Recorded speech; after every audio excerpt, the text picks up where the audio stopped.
I love Christmas. I love everything about Christmas. The sights, smells, and sounds of the season, and I've always been this way, as giddy as a little child. I love decorating the tree, putting up lights, and hanging stockings while belting out Johnny Mathis's rendition of "It's the Most Wonderful Time of the Year." The smell of pine needles, hot apple cider, and freshly baked gingerbread cookies, well, that makes me happy. Like many of you, during this season, I try to drink as many Starbucks peppermint mochas as I possibly can. And I play Christmas music throughout my house, in my car, and at the office all the time. I even enjoy shopping. I also really enjoy watching my children unwrap their presents. But I especially love reading the story of Jesus' birth with my children and then unpacking it with them from start to finish. This is what we're going to do over the course of the next 4 sessions. Together, we're going to unpack the stories surrounding our Savior's birth from start to finish. And today, we're going to begin at the beginning. Today, we're reaching back in history to a time when there was no Christmas and no talk of Advent, when there were no tinsel or lights or peppermint mochas, no stockings hung by the chimney with care, and certainly no scent of freshly baked gingerbread cookies in the air. Today, we're going to step into the Gospel of Luke chapter 1 and enter the time of Herod, king of Judea. Now, if you know anything about the time of Herod, king of Judea, you know that it was an extremely dark and despondent time for the Hebrew people. And you also know that they were in desperate need of some good news. At this time, the Roman Empire ruled over them with an iron fist. And at the helm in Jerusalem was Herod the Great, one of the most ambitious, ruthless, and cunning leaders in all of history. This is the king who gave the order to massacre all the male infants in Bethlehem shortly after Jesus was born. This is the king who put 3 of his own sons to death because he was afraid they might try to dethrone him. Emperor Augustus said of this king, "It is safer to be Herod's pig than Herod's son." This man was a paranoid tyrant, and this was a daily reality for the Hebrew people in the time of Herod, king of Judea. So yes, these were dark and depressing days for the Hebrew people. Nobody in this context was singing, "It's the most wonderful time of the year," that's for sure. But that's not even the worst of it.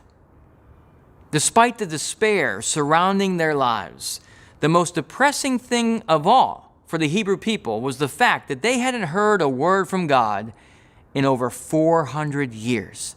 Between Malachi, the last book of the Hebrew Bible, what we call the Old Testament, and the events of this passage that we're focusing on today, the Hebrew people seem to be incommunicado with the heavenly realm. I mean, no prophets, no dreams, no visions, no angels, not even a postcard, nothing. No word, no revelation, no news for over 400 years. It seems to me that the Hebrew people, in light of all that they had to deal with from Malachi to the time of Herod, king of Judea, it seems to me they could have used a word from God. They could have used some good news, or any news for that matter, even if it wasn't good. But they didn't get any. And in this case, no news is not good news. The last time God spoke to them, before this passage, the last words God had delivered to the Hebrew people are these words found in Malachi chapter 4, verses 6 and 7. These words are the last lines of the Old Testament. "Behold, I will send you Elijah the prophet before the great and awesome day of the Lord comes, and he will turn the hearts of the fathers to their children and the hearts of children to their fathers, lest I come and strike the earth with a curse." That's it. End of story. But then, at the right moment, when humanity least expects it, God picks up his divine pen once again. And in God's perfect and impeccable timing, God continues to write his story. It's a story of love and redemption, a story of salvation. And after over 400 years of no formal communication of any kind, after 400 years or more of singing something along the lines of, O come, Emmanuel, and rescue captive Israel, after 400 years, God's story of salvation continues with these words. In the time of Herod, king of Judea, there was a priest named Zechariah. God continues his story of redemption with Zechariah, a priest, one out of 24,000 in the area. God specifically selects a faithful but ordinary man to receive an extraordinary message, a divine message, that for the Hebrew people is 400 years past due.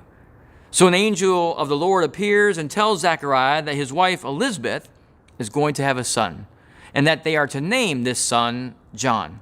Then the angel says that this son will walk in the spirit and power of Elijah. Well, this is incredible news, great news, amazing news. Now, you would think that at this point, Zechariah would be jumping up and down, dancing before the Lord with joy, ready to take this news to his people who've never heard any kind of news like this before. You would think he'd be willing to shout from the top of his lungs, God has finally spoken. But Zechariah doesn't do any of those things. Instead, what does he do? He talks back to the angel. Zechariah, squinting, looks at this bright, magnificent creature and says, how can I be sure of this? In other words, how do I know this is true?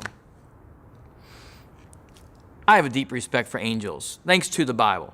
So when I read Zechariah's response, initially I think, here's a great example of how not to talk to an angel. You don't talk to an angel like this. If you want to know how to talk to an angel, read the rest of Luke chapter 1. See, when Gabriel tells Mary that she will give birth to the Son of God, Mary says, how will this be? Do you see a difference? Mary essentially says, I know this is true, but how? Zechariah basically says, how do I know this is true? Mary immediately believes and just wants to understand. Zechariah doesn't believe. He wants proof. Mary welcomes an explanation. Zechariah wants evidence. And as if he didn't already have enough, I mean, come on, really? What other proof does a man really need? Here's Zechariah standing in the temple in front of the most holy place. It's already an extremely low probability that he's even there in the first place, being one out of 24,000 priests. And then all of a sudden, boom, here's an angel. The power and presence of this angel is so great that Zechariah is paralyzed with fear. And by the way, this isn't just any ordinary angel we're talking about here. This is Gabriel, whose name means God's hero. And God's hero has a message.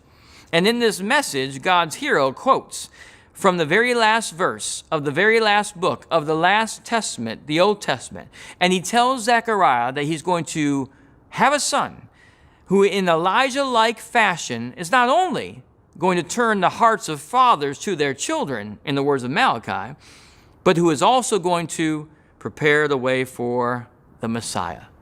What other proof does Zechariah want or need? He has all kinds of proof. Zechariah doesn't believe Gabriel. So what happens? The angel shuts his mouth. Zechariah is silenced. And how unfortunate is that? I mean, seriously, how sad. After 400 plus years of no news, Zechariah is given the greatest news the world has ever known, and he can't even speak about it for the next 9 to 10 months. Now, did Zechariah learn his lesson? Absolutely. Did he come to believe the angel's message? Yes, he did. And after his son John was born, Zechariah's mouth was opened for him. Once he was unmuted, he began worshiping God. He began praising God, singing a song that for him would become his life song.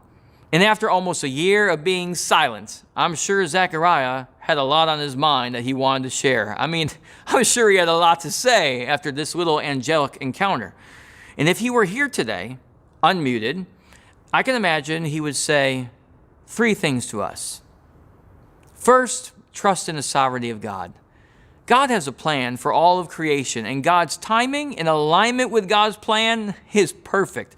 From Genesis to Malachi, from Malachi to Matthew, from Matthew to Revelation, we can clearly see that despite humanity's deficiencies, God's plan of redemption is flawlessly unfolding, and God is inviting you and me to become a part of this amazing plan of salvation, to be saved so we can tell others how to do the same.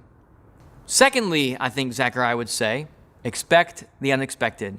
Take time to look beyond the hustle and bustle of the season.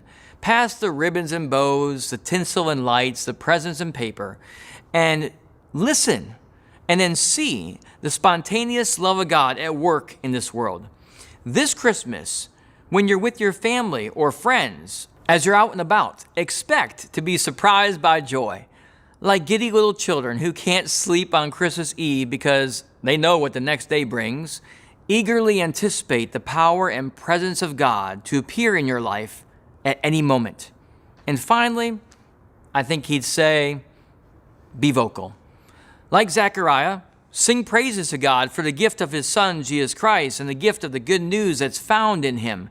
Go tell it on the mountain, like we sing about, that Jesus Christ is born, that he died on the cross to save this world from sin, that he lives again, and that he will one day return.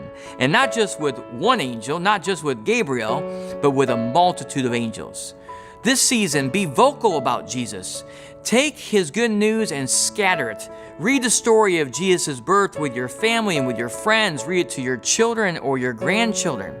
Tell people about the love of Christ this Christmas, and let this love become your life song. This Christmas, tell everyone why it's the most wonderful time of the year.